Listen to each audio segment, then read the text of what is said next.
வணக்கம் என் அன்பு குழந்தைகளே, வாருங்கள் இன்றைய திருக்குறள் கற்போம். அதிகாரம் 14 ஒழுக்கமுடைமை. குறள் 131.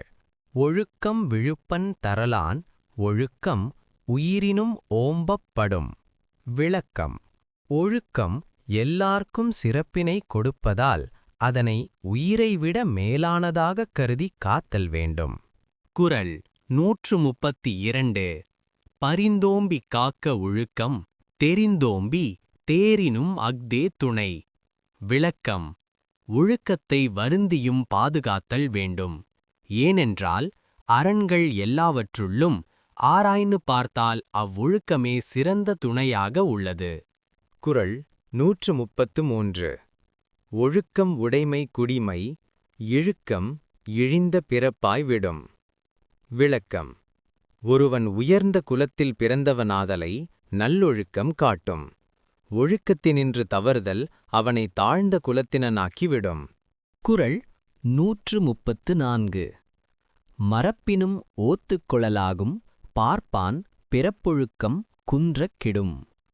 விளக்கம். மறைநூல்களைக் கற்பவன் கற்றதை மறக்க நேர்ந்தாலும் அதனை மீண்டும் கற்றுக்கொள்ளலாம். அவனது ஒழுக்கத்தில் குறைவுபட்டால் அவனுடைய குடியின் சிறப்பு கெடும். குறள் 135.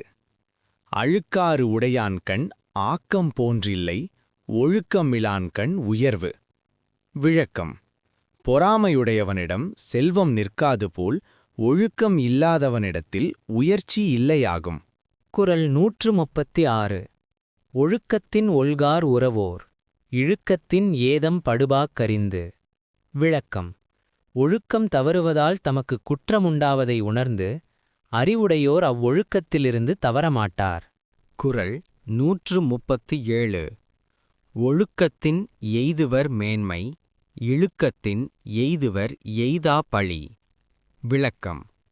ஒழுக்கத்தினால் எல்லாரும் மேன்மையை அடைவர். ஒழுக்கத்திலிருந்து தவறுபவர் அடையக்கூடாத பழியை அடைவர். குறள் 138. நன்றிக்கு வித்தாகும் நல்லொழுக்கம் தீயொழுக்கம் என்றும் இடும்பை தரும். விளக்கம். நல்லொழுக்கமானது நன்மைக்கு காரணமாகும். தீயொழுக்கம் எப்பொழுதும் துன்பத்தை கொடுக்கும். குறள் 139. ஒழுக்கமுடையவர்க்கு ஒல்லாவே தீய வழுக்கியும் வாயார் சொலல். விளக்கம். மறந்தும் தீய சொற்களை வாயினால் சொல்லும் செயல் நல்லொழுக்கமுடையவர்க்கு ஆகாது. குறள் 140. உலகத்தோடு ஒட்ட ஒழுகல் பலகற்றும் கல்லார் அறிவிலாதார். விளக்கம். அறிவு ஒழுக்கங்களால் சிறந்தவர்களோடு ஒத்து நடத்தல் வேண்டும். அவ்வாறு நடக்காதவர் பல நூல்களை கற்றாராயினும் அறிவில்லாதவர்களே ஆவர். அடுத்த வீடியோவில் இன்னும் திருக்குறள் கற்றுக்கொள்வோம். நன்றி. மீண்டும் வருக.